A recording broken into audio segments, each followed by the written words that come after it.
Sawadika, this is Thailand today and I am Kusuma Yotha Samut. When crude oil prices plunge, gold gains momentum in the world market, with yields increasing 9.9% in January to $1,301.40 an ounce on the COMEX. According to Bloomberg, the New York-based business and financial market media company, it marks the biggest monthly increase in 3 years. So earlier in December last year, Australia and New Zealand Banking Group Limited forecast that gold could rally to $1,420 by the end of 2016, while Standard Chartered plc, which released its report on January 20th, estimated that the yellow metal would rise to $1,320. By the fourth quarter, due to the declining value of the dollar, what does it mean for the world economy? And how long will this last? Larry Anderson, a gold and precious metals expert, and he's an editor of the Real Wealth Report and gold and silver trader, stopped by Thailand today to share his insight with us.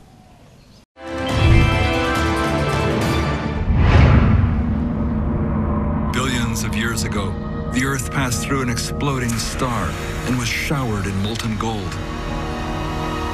The Incas called gold the sweat of the sun and told their stories with it. The Egyptians saw it as the breath of God and buried their pharaohs in it. In India, the Golden Temple of Amritsar is a sacred destination, a reminder of how most of the great religions celebrate gold. In all of the world, no other word still evokes such wealth and power. The Romans called gold the muscles of war.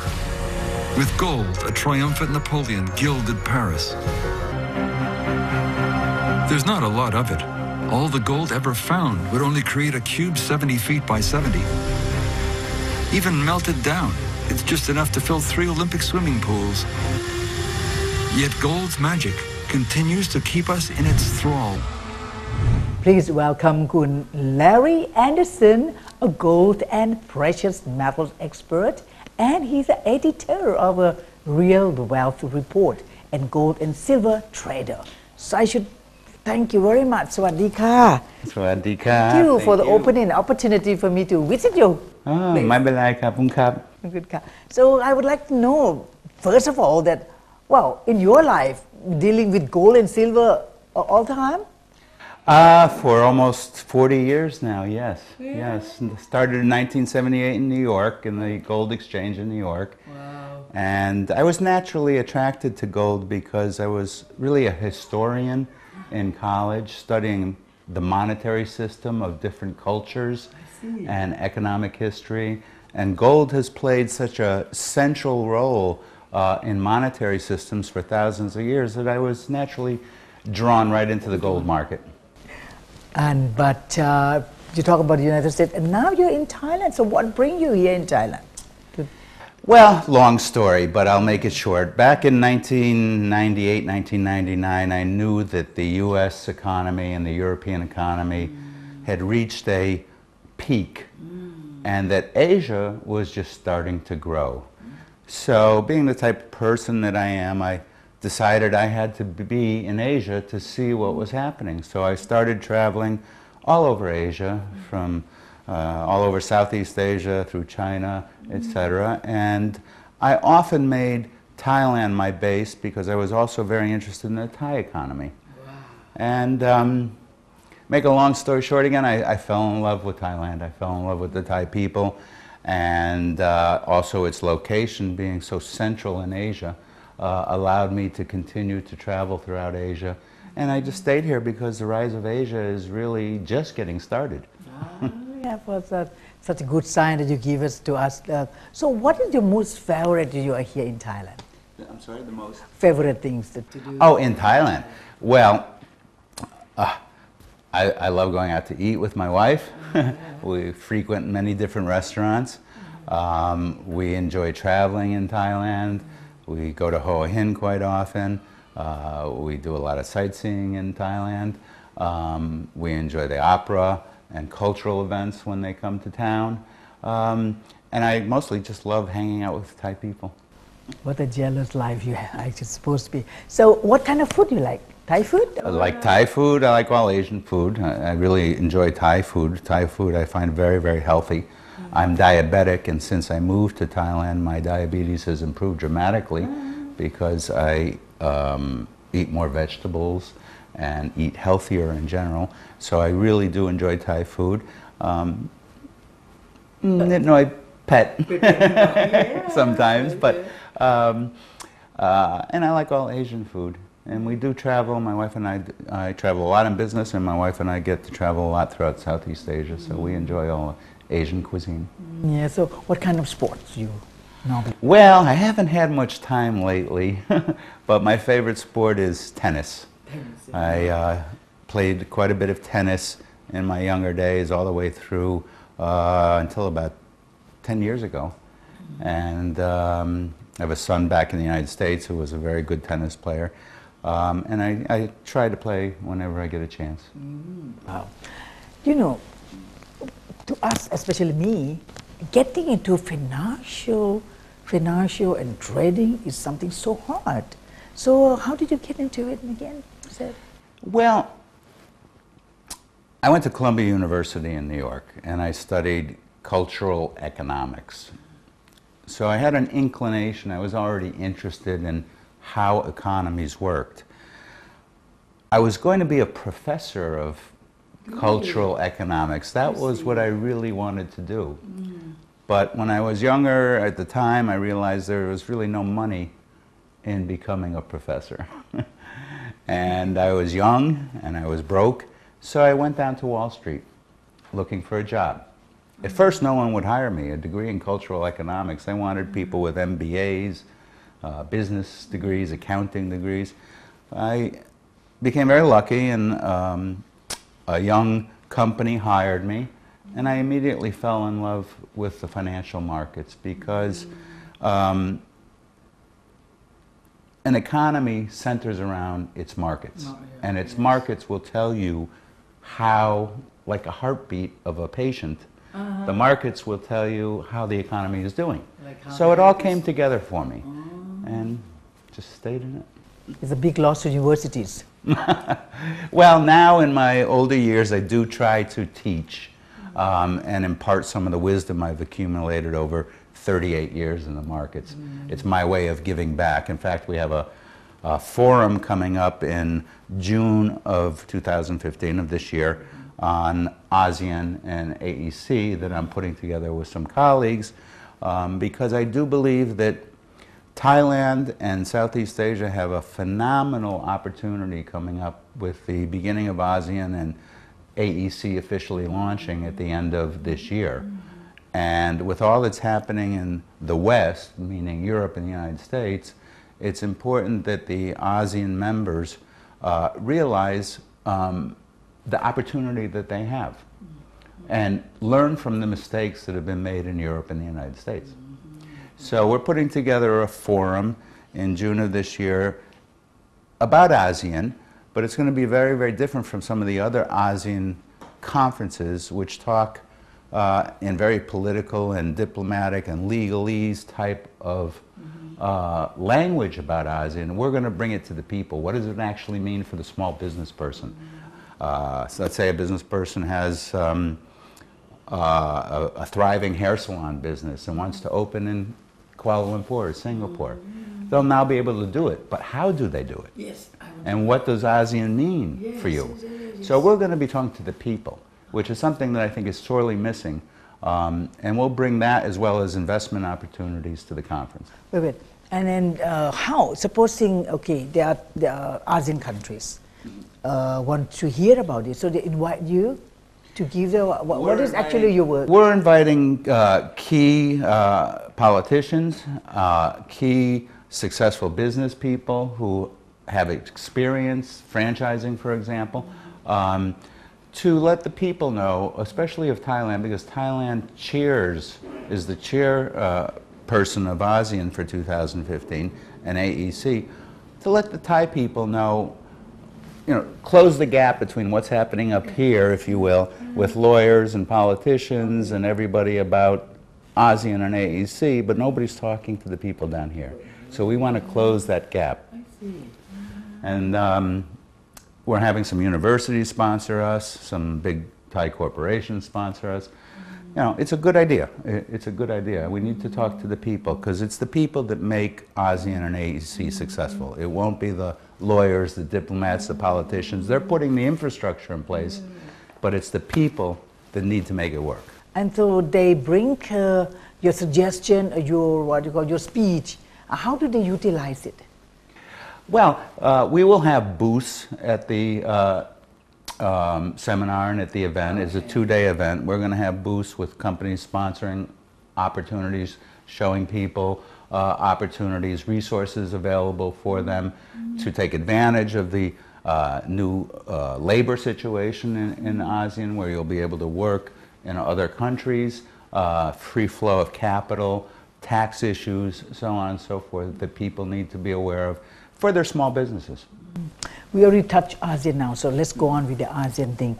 Do you think, we all know that ASEAN is small, everybody is small. We are expert in certain fields. But you're so much advanced in this kind of thing. So how do you foresee the future and the prosperity of ASEAN? Well, ASEAN, each of the 10 members is small, but when taken together, it's not so small. You're almost $1 trillion in GDP soon amongst those 10 countries. Those 10 countries are very rich in the most important natural resource of all, which is people and talent, okay? As well as the more traditional natural resources, oil, palm oil, etc., agriculture, copper, rubber, rice. So it's a very, very strong community that can be formed. Yes. And of course, although China has a big brother. So support. Yes, China has some problems with certain things. China is really an ally in that as well. Okay. Yes. So when you add in China and ASEAN, you're talking about the numbers it's a little too early to address the numbers, but China is going to be the largest economy in the world very soon. And right behind it eventually will be, well, ASEAN. India has some catching up to do, but Asia will dominate the global economy for many, many years to come. Really? Yes. What's a good sign here, right? So in this year, do you have any special project for yourself? Well, my main project is working with my colleagues on the upcoming seminar in June. We're very excited about that. We anticipate that it'll be yes, it will be in Bangkok at the Dusit Thani, and a 2-day event, and we expect it to be very widely attended. And we will also, at the conclusion of the event, actually come up with a list of suggestions to submit to the ASEAN and AEC leaders on things they might not have already considered. So we'll be making a contribution via the people of Thailand to the ASEAN and AEC effort. I have to come back a little more about this. How about the commodity pricing? Is it affect to the world general economy? Well, the global economy right now is fractured. You have Asia doing well, but you have Europe and the United States not so well. The United States is better than Europe, but the real problem right now is Europe. In Europe, we're seeing the collapse of the euro currency, which was a poorly designed experiment with a single currency to begin with. And you're seeing the end game of European-style socialism, where they gave out and made a lot of promises to people in the way of pensions, high wages, free health care, etc. Europe is not able to pay those benefits. So you're seeing very, very slow, well, really no growth in Europe at this point, and you're seeing deflation take hold. People in Europe, investors in Europe, are afraid of the future. So they're not spending their money, they're not investing, and you're seeing that spill over into very slow demand, which is causing deflation in Europe. And will eventually cause deflation in the United States as well, because the dollar is getting so strong. Meanwhile, you have Asia still strong. So we've never really seen this before, where the world has been cut in half growing and half slumping. So it's very, very interesting. And of course, we're seeing some not so good things going on with a lot of geopolitical tension. Russia and the United States arguing now, terrorism increasing in Europe and in the Middle East, which could get worse because the plunge in the price of oil is bankrupting some of the Middle East governments, as well as Venezuela and some of the other oil-producing nations. So that's, you know, not something that we want to see, but we have to realize that it's happening. Yeah. Talk about the single currency in Europe. Do you think that the ASEAN, they also think about that, that to have such a single currency? Do you think? Fortunately, the ASEAN community and the AEC community realized that a single currency is a failure. Is a failure. And that's one thing that they certainly have done right. They've done many things right, but avoiding a single currency was very smart. Yes. I think so. That's what they did. So, what you said it was. What is the impact to the world then in that case? Because since you said America and Europe is in crisis actually, but in impact to us all, impact to the rest of the world. Well, it does have an impact. Obviously, Asia's not going to grow as much as it has in the past, or its potential, when Europe and the United States are having problems. But it doesn't mean that Asia's going to fall apart. You hear a lot of analysts today saying that Asia is going to suffer dramatically because of Europe and the United States, especially China.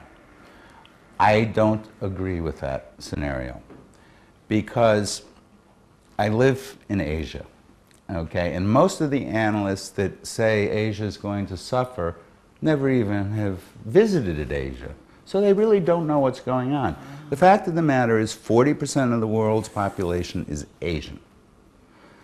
Most of Asia is coming out of economic systems that were either communist in the case of China, or agricultural and feudal in the case of many other Asian economies.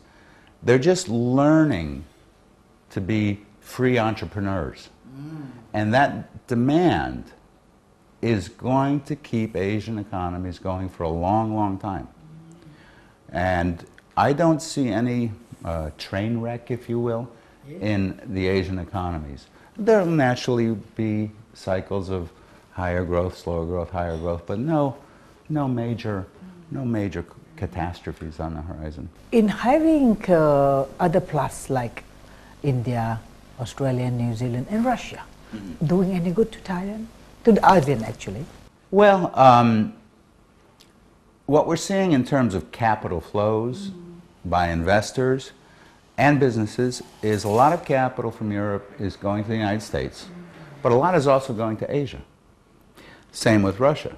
Russia's making deals with China and many other countries in Southeast Asia. So that part of the world is diversifying amongst itself, instead of being entirely dependent upon the United States or Europe. So the capital's spreading out, and a lot of it is coming to Asia because there are opportunities. And they know that, you know, Europe has got a lot of problems. I want to go to a narrowing into this Thailand, because since our viewers are foreign viewers who may think about investment in Thailand, so presently Thailand seems to be, of all of the ASEAN, we seem to be like a little bit expensive from others. So, and then some of them will be tending to move off You know, so what do you think in your expertise, and can you say all these, that what is the right thing to? Well, on a relative basis, I don't believe Thailand is all that expensive. It certainly became more expensive over the years. But compared to Hong Kong, Singapore, I mean, Singapore is not part of ASEAN, but Singapore is very expensive. What Thailand has going for it is, number one, the people. They have a very, very good work ethic. Number two, there's some good natural resources based in Thailand. But very, very importantly is the geographic situation. Thailand is really kind of right in the middle of the ASEAN community. And with China as a neighbor to the north, China wanting to invest a lot in Thailand with the Maritime Silk Road, that is a new project of theirs, which will transport goods through Thailand all the way down to Malaysia. Thailand is really right in the middle. So Thailand has probably the best overall position in the ASEAN community. In fact, and it shows in the numbers as well. Despite some problems over the past year politically, the Thai stock market is up quite dramatically. It's one of the best performing stock markets in the world. Volume on the Thai set is the largest of all the ASEAN countries. And that shows you that Thailand's becoming a center of ASEAN. The volume on the Thai set is actually larger than Singapore, Kuala Lumpur, all the ASEAN members together. So you can see that the investors are interested in Thailand. There's a lot of capital formation occurring in Thailand. So Thailand, you know, Thailand chairs the AEC in 2015, but Thailand will, and the chairmanship rotates year after year, but Thailand will be the center, the heart of ASEAN for many years to come. For the benefits of the people who watch the program, and they have enough big sum of money to invest, in what field did you do? Well, right now I would not invest. Let's start with that. Okay. I would not invest in the euro currency. I would not invest in European sovereign debt bonds or U.S. sovereign debt bonds, government bonds. Interest rates are too low, and the risk of the principal of those bonds declining is too high. I would invest mostly in my home economy. In the case of Thailand, that's Thailand. In the case of other ASEAN members, I would invest in Southeast Asia. Europe and the United States do not offer a lot of investment opportunities at this point in time, in my opinion. I would put some money in the U.S. stock market, despite what I just said, because the U.S. stock market is being considered by European investors and Middle Eastern investors a safe place to put money, and that's why it's rising. But I would put most of my money in my home economy, my home business, acquisitions, mergers in the ASEAN community, and I would look to buy gold on its next decline as a type of safety insurance policy going forward. I do hope that you follow this good suggestion. So this is all about the world's gold market in general, with Edelson, and the editor of the Real Wealth Report and Gold and Silver Trader. So Mr. Edelson has appeared on several financial news outlets to share his thoughts about gold investments. So he's also a contributing writer to the daily email newspaper Money and Markets. So we're going to have you again, so Mr. Edelson will be back. You will be back with us later and give us some ideas about the gold situation in Thailand. So our time is up today for Thailand Today. We'd like to thank you, Edelson, for today, for your appearance here, and thank you very much, and we'll see you again then. So thank you very much for watching Thailand Today. I'm Kusuma Yotha Subut. We hope to see you again tomorrow. Sawadee ka.